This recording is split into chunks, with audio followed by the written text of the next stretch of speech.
Next up, we do have Animesh, who's joined us for the next talk. So he's going to talk about Infuse Security into your SDLC pipeline. So thanks for joining us, Animesh. Thanks for having me. I'm really excited listening the talks from the morning. I found those very interesting and insightful, and I hope that every one of you is doing good. Thank you so Absolutely. much. We're looking forward to your talk, and we'll give you the stage. Sure, thank you. So, hey guys, a bit introduction about myself. So, I'm a developer advocate. I advocate generally about open source, cybersecurity. Being a passionate open source developer, I have maintained some packages and generally, take those packages that are being used to build bots and such more. So today we'll be covering about many topics which are a part of SDLC, different phases, whether it's requirement analysis, testing, deployment, and etc. So very briefly, we'll be touching about the thread models, what are those, and how we can utilize them. And as we have generally seen while using the GitHub dependable bot alerts, like what are code scanning tools, what categories they have, how we can automate the security in our lifecycle model, and what after once we have released our software. So here it is. Let's go. So basically, thread modeling is not much. It is used for optimizing applications and identifying potential security issues. When performed correctly, they provide a clear line of sight across the project software and help us to identify knowable security threats to an application like our application or the piece of a software, and help us make a decision about how to address them even before and the best part is like even before the coding begins.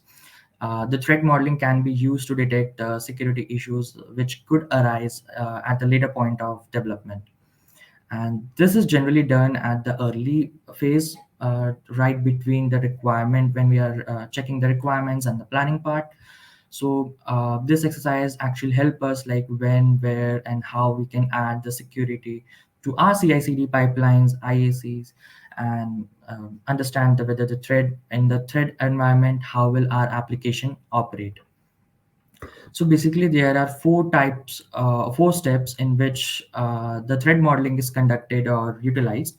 First is diagram, right? It's the first step. Once the model is ready, we check like what are we building, what kind of dependencies will our software require, what implementations will it do, and what kind of access it has. For example, if it's a VM kind of thing, so from VM we can access SSH keys, public websites, and much more.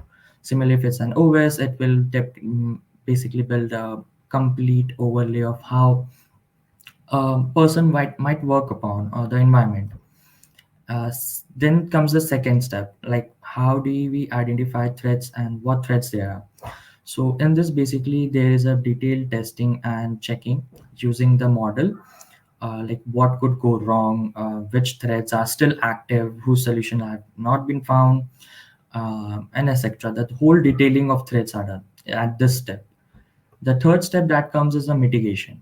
In mitigations, once we have identified the threats, like these are the threats that could basically cripple our operations, our software part, or create a security or a privacy issues.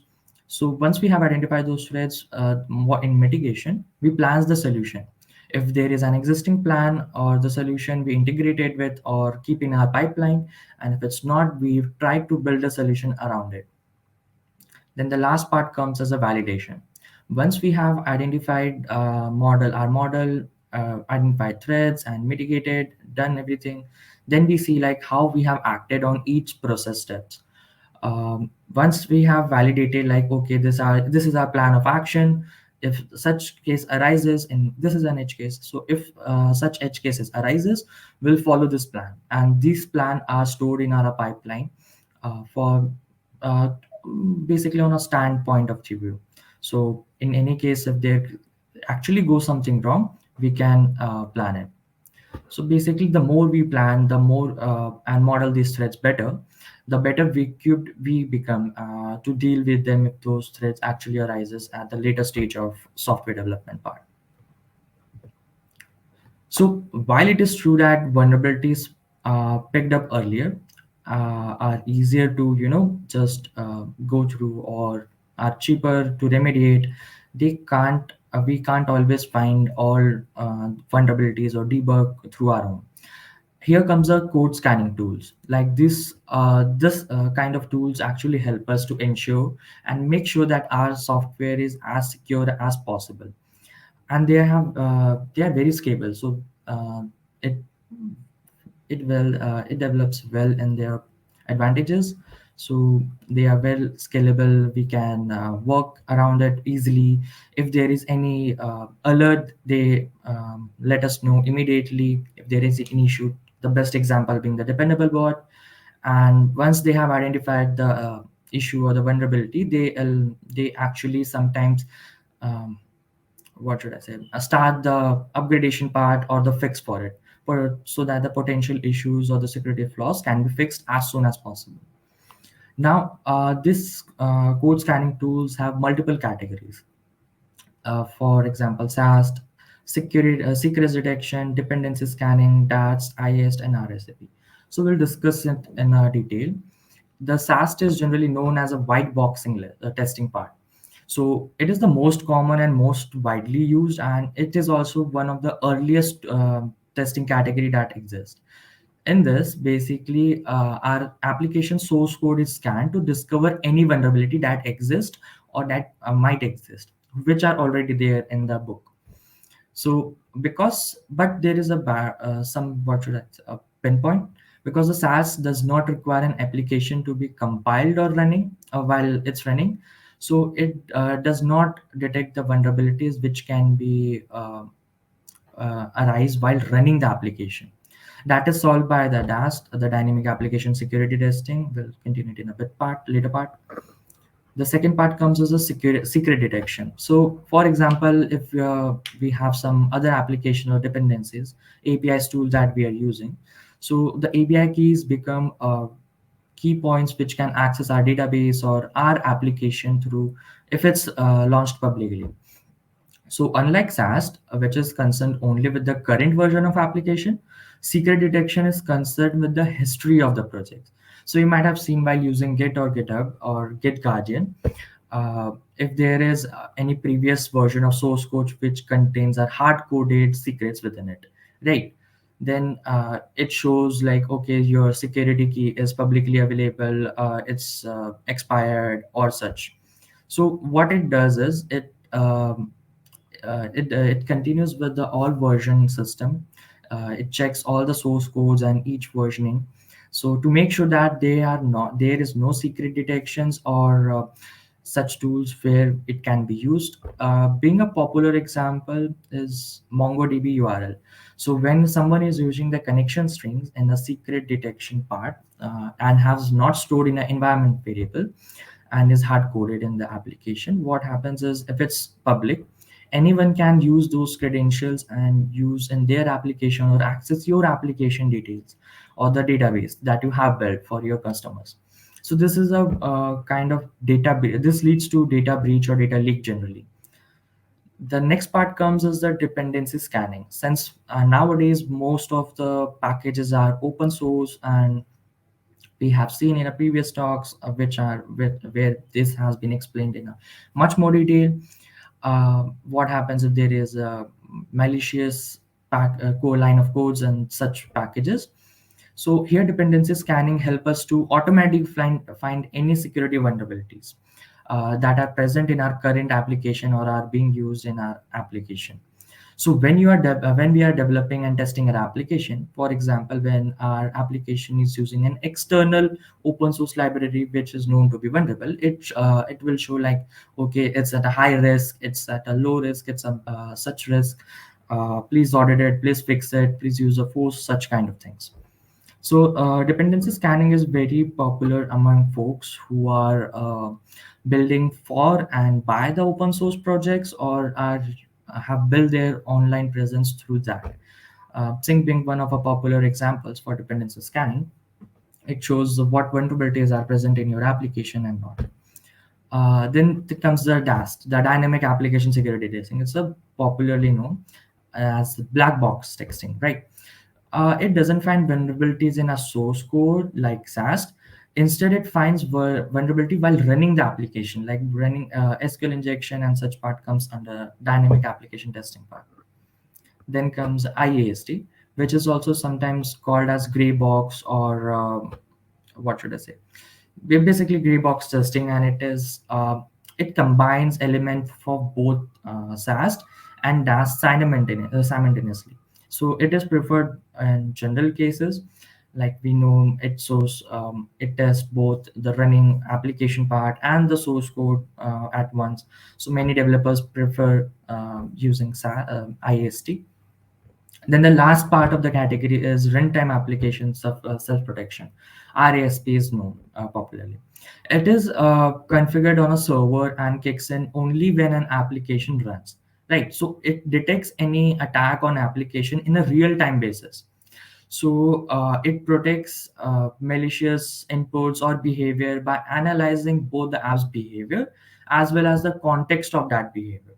So once both are deemed to be malicious, the alert is issued.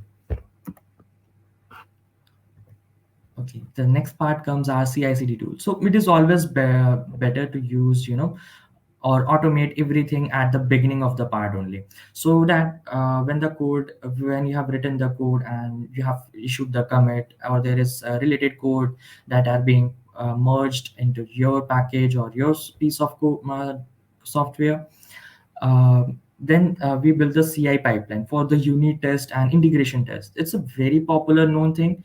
So this actually helps us to know how our software is working, as well as if we integrate our security codes or security pipelines in it. It actually shows us, okay, this is the code that's are not running. This is the reason, or in the case of the security aspect that we are talking about, it shows, okay, this codes are vulnerable, it's not going to work, or okay, you have unleashed your environment variables and such, right? So security controls and tests are, it's a very good practice to actually embed this at the early and everywhere in the our SDLC cycle, because and they actually need to be in an automated fashion. Okay, because when this foundations are in place, we can actually add our security into development and the deployment cycle as well. That's the CD pipeline.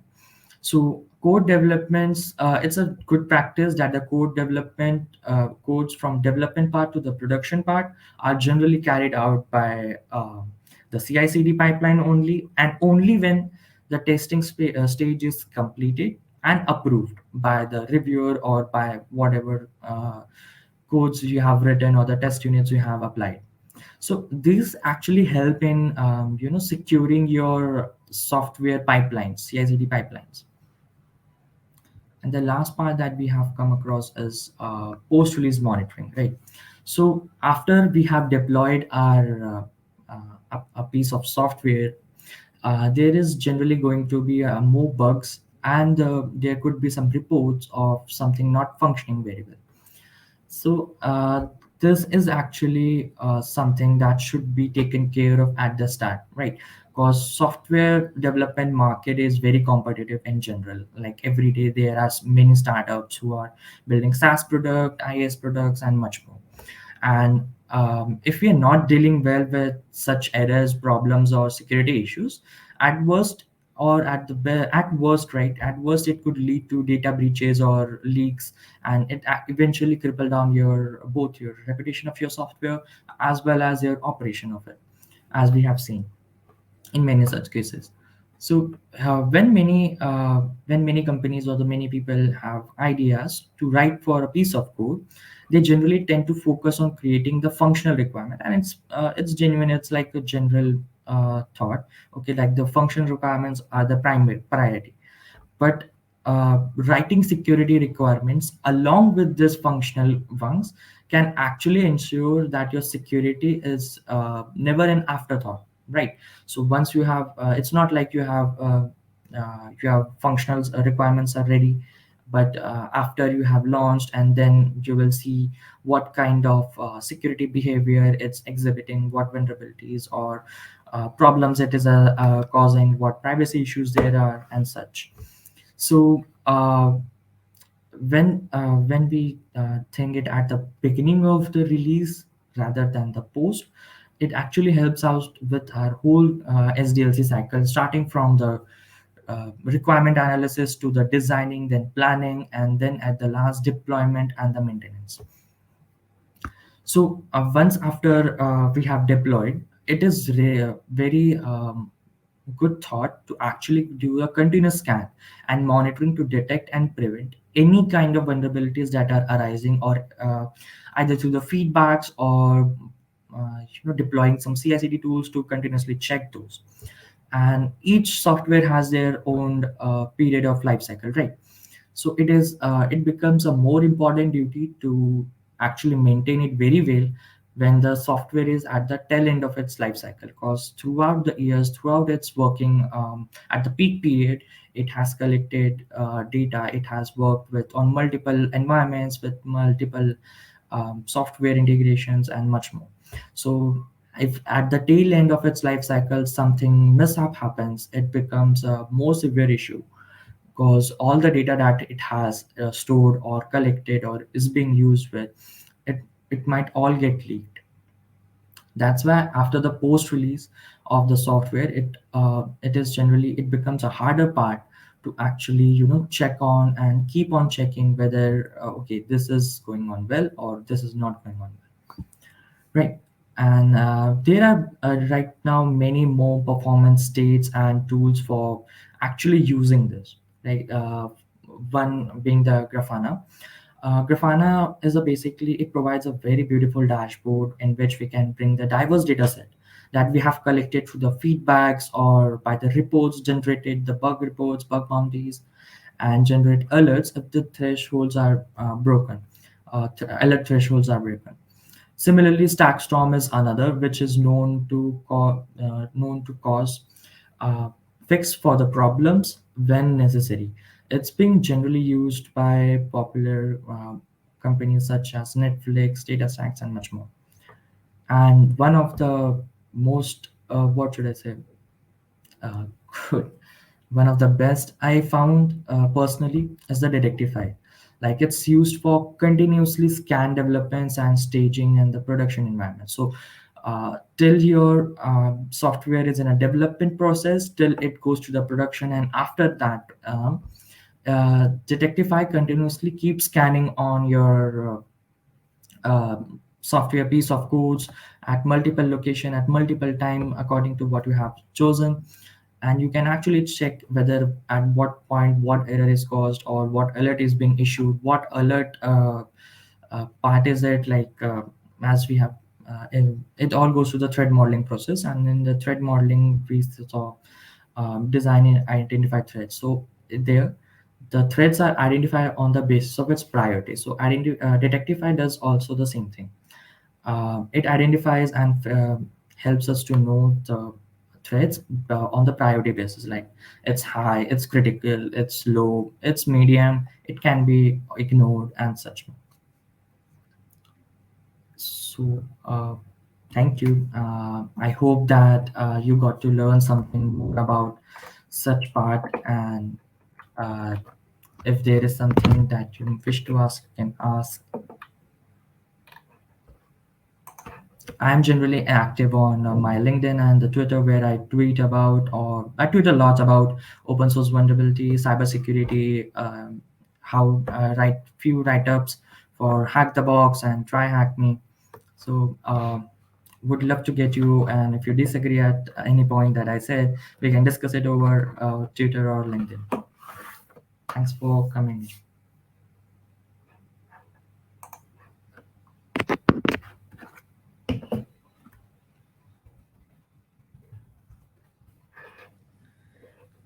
Thank you so much for that, Animesh, and that was a really good talk.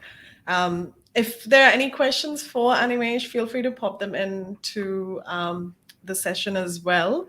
We'll just see if there's anything that's come through. Perfect. And you've shared your socials as well, which is awesome. So yes, he will be able to respond to those questions as well. But thank you so much for that. And we'll let you go. But yeah, if there's any questions for Animesh, feel free to drop them into his socials, and I'm sure he'll be more than happy to answer. But thank you so much for that talk. Thanks, Shilpi, and really excited for the exciting ones. I guess there are 2 more lined up for tomorrow, EMA and one more, I forgot. Really excited to see all those and be a part of it. Thanks for having me. Definitely. No, thank you so much. Thank you so much, Animesh. It was wonderful talk, and we are looking forward to more content from you. Thank you.